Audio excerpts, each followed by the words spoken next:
Galera, nessa semana eu postei um vídeo de montagem de computador aqui no canal e eu recebi um comentário de um vídeo que fazia um tempão que eu não fazia aqui pra vocês, que é um vídeo respondendo perguntas e dúvidas que vocês mandam. Então pra isso, eu fui lá no meu Instagram, tá? Peguei e coloquei uma caixinha de perguntas pra vocês no Instagram Juninho Pichal. Então inclusive se você não me segue, pode seguir lá e pode mandar dúvidas que eu mando direto caixinha de perguntas e respondo por lá. Mas agora eu vou responder aqui em vídeo também pra vocês, em alguns vídeos especiais. Então o pessoal mandou, ó, uma infinidade de perguntas lá pra mim, tá? Pra me responder, eu separei algumas delas aqui para poder trazer para vocês, tá? Tem dúvidas gerais aí sobre hardware, compatibilidade, configurações, então você é meu convidado. Já deixa um likezão aí e bora ver todas as dúvidas que a galera mandou, tá? Para começar, ó, separei uma primeira pergunta já aqui, que é essa que tá na tela agora para vocês. Essa pergunta aqui que mandou foi o Anderson, tá? _.s, e ele mandou: a placa-mãe de entrada pode diminuir o desempenho dos componentes mais atuais? Cara, essa pergunta é muito boa. De maneira geral, tá? Uma placa-mãe, ela não vai diminuir o poder dos componentes, né, das novas gerações, desde que aqueles componentes não tenham tecnologias que podem ser limitadas por algo que aquela placa-mãe não tenha, entendeu? Vou dar um exemplo simples aqui para vocês. Então, você tem uma A320, certo? Uma A320 funciona com qualquer placa de vídeo do mercado? Sim. Ela vai entregar desempenho legal em todos os jogos? Sim. Ela vai travar em algum jogo se você colocar uma placa de vídeo boa para rodar aquele jogo? Não. Porém, se você pega uma RTX 4060, a 4060 tem uma limitação de PCI Express. Ela é 4.0 X8, não 4.0 X16. Se ela fosse 4.0 X16 a placa de vídeo, não teria problema algum. O problema é que a Nvidia colocou ela 4.0 X8. Então quando você pega essa placa 4.0 X8 e coloca numa placa-mãe que é PCI Express 3.0, você acaba perdendo um pouco de performance. Quanto de performance, Júnior? Nesse caso da 4060, 4060 Ti, a gente tá falando até 8, 9%. Nos casos mais extremos, normalmente fica numa média de 5% ali.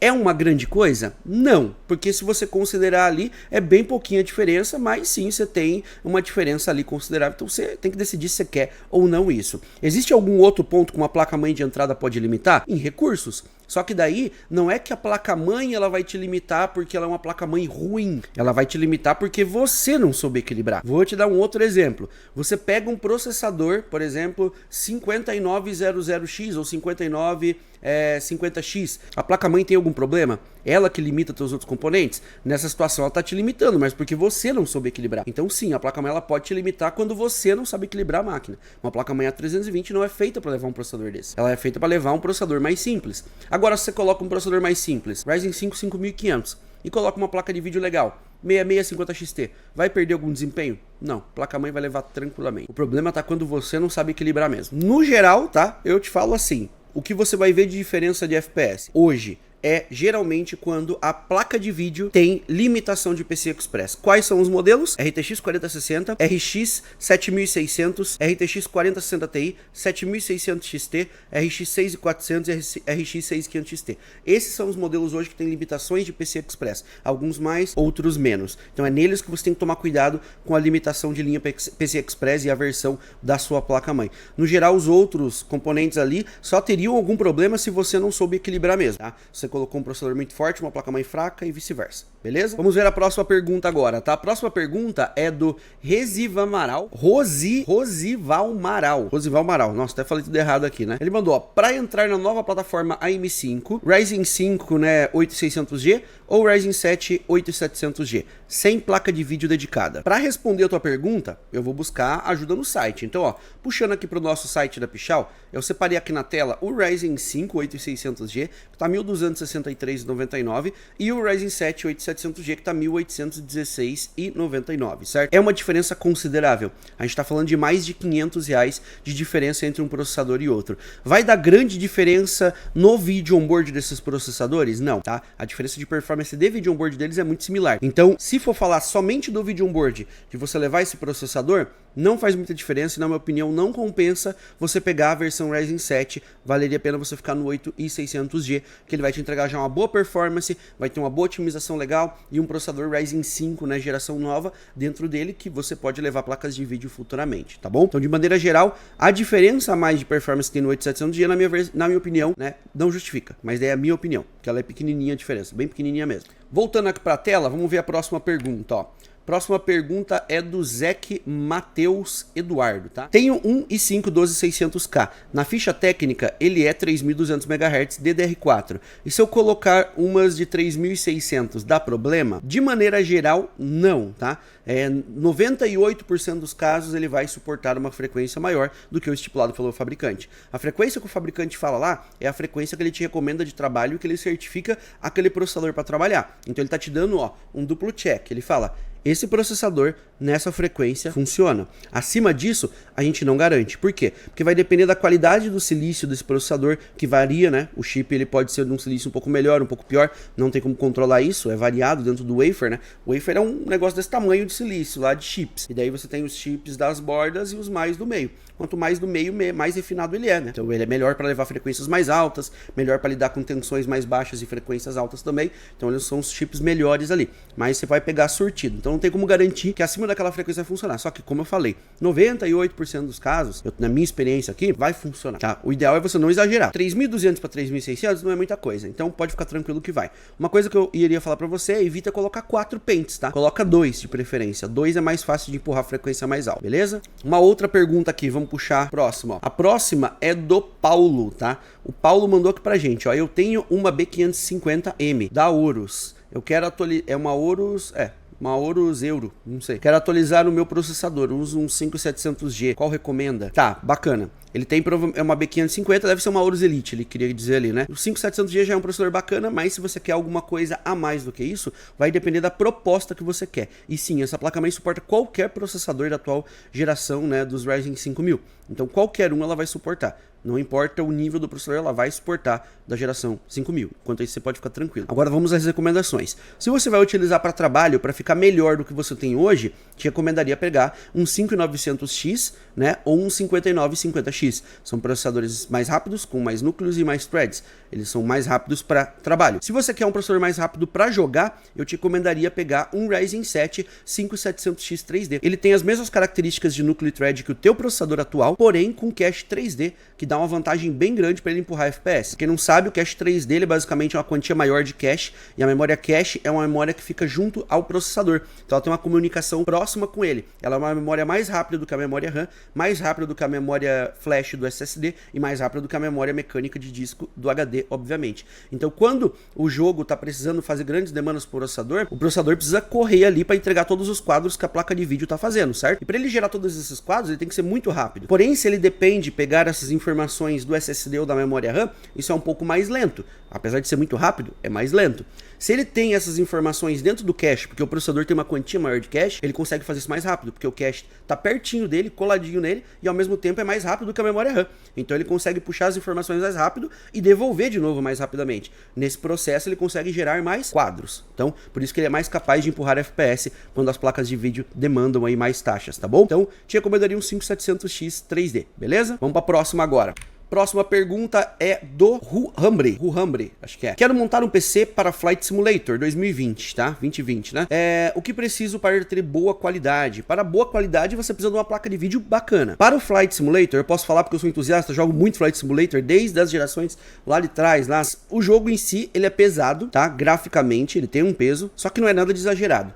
Posso te garantir que uma 4060 Ti ou uma 4070 Super já vai te levar com boa qualidade, um nível de qualidade muito bacana e uma boa taxa de FPS mesmo. Uma coisa que eu vou te dar de dica é: procure uma placa de vídeo com geração de quadros. Por quê? Porque esse jogo, se você ativa a geração de quadros, você ganha muito FPS, ele dobra, tá? Às vezes até mais do que dobra, você coloca DLSS qualidade mais gerador de quadros, então dá mais do que o dobro de FPS. E o próprio jogo em si, ele tem um cap de frame, sabe? Os processadores dificilmente conseguem passar de certa taxa de FPS, então você só consegue passar com uma placa de vídeo com gerador de quadros. E como ele não é um jogo rápido, muito agitado, ele é mais lento, não depende de você olhar o pixel tipo CSGO assim, né? CS2 no caso. Então não tem problema você ter quadros gerados por inteligência artificial, tá? Porque ele é mais lento, é mais tranquilo, então é mais de boa de você levar muitos quadros ali mesmo que sejam gerados com IA, tá bom? Então nesse caso aí, por exemplo, eu te recomendaria uma placa bacana, uma 4060 Ti já vai dar conta. Quer rodar com tudo no Ultra mesmo? Aí você vai para uma 4070 que ela vai dar conta já, tá bom? E você ativar o gerador de quadros para você conseguir mais FPS. Uma boa combinação para estabilidade é utilizar processadores com cache 3D. Eles também conseguem tirar uma diferença boa dos outros processadores ali em placas de vídeo mais rápida dentro do Flight Simulator, beleza? Memória RAM, colocaria ali algo na casa dos 16 GB, já é o suficiente, e um SSD de boa capacidade para ser rápido o load e também para ter espaço para armazenar todas as expansões que saem direto aí do Flight Simulator e as aeronaves que você pode baixar, comprar e etc. O Wesley mandou processador 5600 GT e placa-mãe Asus TUF Gaming A522. Qual placa de vídeo boa para futuro upgrade? 5600G, processador legal, está no vídeo onboard agora. Uma boa placa de vídeo para ele, vou te dar duas estratégias. Se você vai focar em alta qualidade, no monitor ultra wide, rodar tudo no ultra, com Ray Trace ativado, aproveitando a qualidade mesmo, o 5600G ele é um processador que ele poderia ser casado tranquilamente com uma 4070, tá? Então você poderia colocar. Por quê? Porque o que vai deixar esse processador não ficar tão atual com as placas de vídeo é levar taxas de frames mais altas. Então, pô, até 100, 120, ele é um processador que vai dar conta de qualquer coisa. Agora, passou disso aí, ele já é um processador que não vai começar a dar conta, não vai dar mais conta, né? Então você precisa saber o nível que ele pode te entregar de FPS. Entendendo isso, é o nível de placa de vídeo que você vai colocar e a estratégia que você vai ter. Então, se você vai rodar com tudo no Ultra, com Ray Trace, uma 4070, ela não vai rodar 200 FPS os jogos, 260, 300 FPS os jogos mais pesados. Ela vai rodar 80, 75, né? 90 FPS, 100 FPS, ou seja, é uma taxa de FPS que o 5600 GT ele dá conta de empurrar tranquilamente. Focando na qualidade, né? Mais uma vez, qualidade com uma boa taxa de FPS acima dos 60. Ela consegue fazer isso e ele também consegue lidar com ela dentro desse cenário que eu expliquei agora pra você, tá bom? Então é importante você entender o cenário, tô te dando as estratégias. Agora, se você quer rodar com muitas taxas de frames, rodar em monitor de jogos mais leves, né? Empurrando muito FPS, se você pôr uma 4070, vai dar gargalo, porque vai chegar a um nível que o processador não vai suportar mais empurrar FPS além do que ele já tá entregando. Então não adianta você gastar muito a mais na placa de vídeo se você não vai aproveitar tudo dela. Nesse caso, em Full HD, eu te recomendaria parar, tá? Para ali no nível da 4060 Ti, tá? 3060 Ti, 4060 Ti, 7700 XT, tá? Se for para rodar em Full HD ou empurrar mais FPS, porque até aí, talvez em algum jogo ou outro, você vai ter um pequeno gargalo, mas já vai ser bem pequeno o desperdício ali nos jogos que vai levar taxas maiores de FPS. Agora na 4070 o desperdício é bem grande, então não tem muita vantagem em você colocar uma placa muito forte nele, tá bom?